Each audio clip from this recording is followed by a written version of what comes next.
Hello my friends, it's CA here, and I love finding really cool t-shirts, shirts that I can wear for the channel.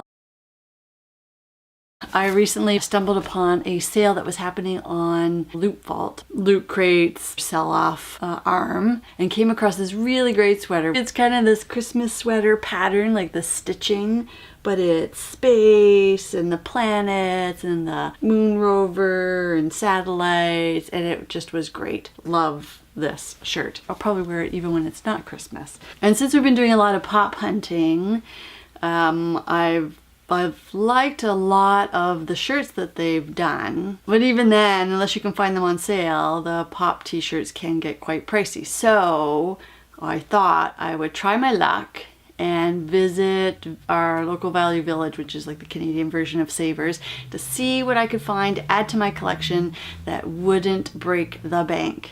So I had established a few rules I wanted to follow. One is the shirt had to be less than $5. It had to be in the realm of gaming or comics or collecting superheroes, technology, books, basically sort of the areas that we talk about on the channel.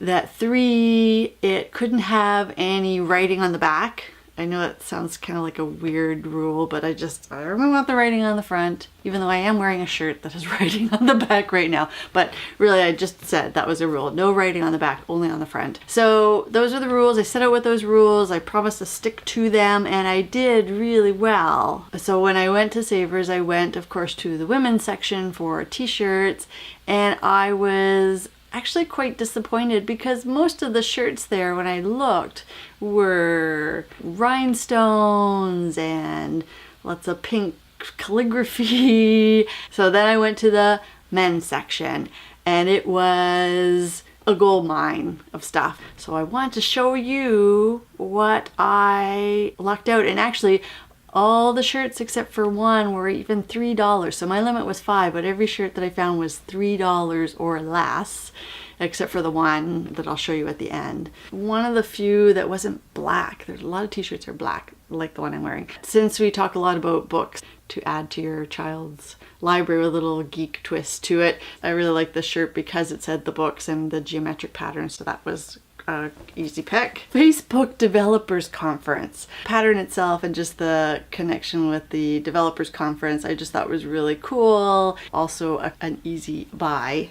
Alright, kind of a staple, not one I have. In the men's section there were a lot of licensed shirts, but they were anywhere from $7 to $10, which were above my limit. So when I came across the Batman licensed, and again, $3, I couldn't pass that one up. An emergency, I just wear the shirt. And you can't go wrong with Pac-Man. We're actually posting a video coming up on Thursday for travel, dealing with sort of Pac-Man and retro gaming. I just thought, again, it was another shirt licensed, but it's like $3. And you can't go wrong with a superhero montage, which I don't have. So this was, again, another great $3. So this last one, this is the one that was above the $3, so still within $5. But I really like this sort of squid design, just the placement of it, that the arms kind of go up to the shoulder, they go down to the bottom of the shirts. Really was a great design treatment that I loved. And the great thing about going to a vintage or used clothing store is the likelihood of you wearing the same shirt as somebody else is much slimmer than if you bought something sort of at a retail store. So that's kind of a nice bonus to it as well. If you're looking to add to your t-shirt collection, looking for something with a little personality, don't forget to visit your secondhand stores like a Value Village or a Savers, because you may be surprised at what you can find and not pay a lot. Plus there's the added bonus that it's just clothing that gets recycled, which is always good. Environment message. So on Mondays you'll find us talking about other things with a little bit of geek twist that don't fall in any other playlists on the channel, sort of this catch-all.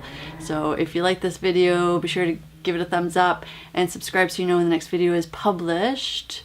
And until next time, one to beam out.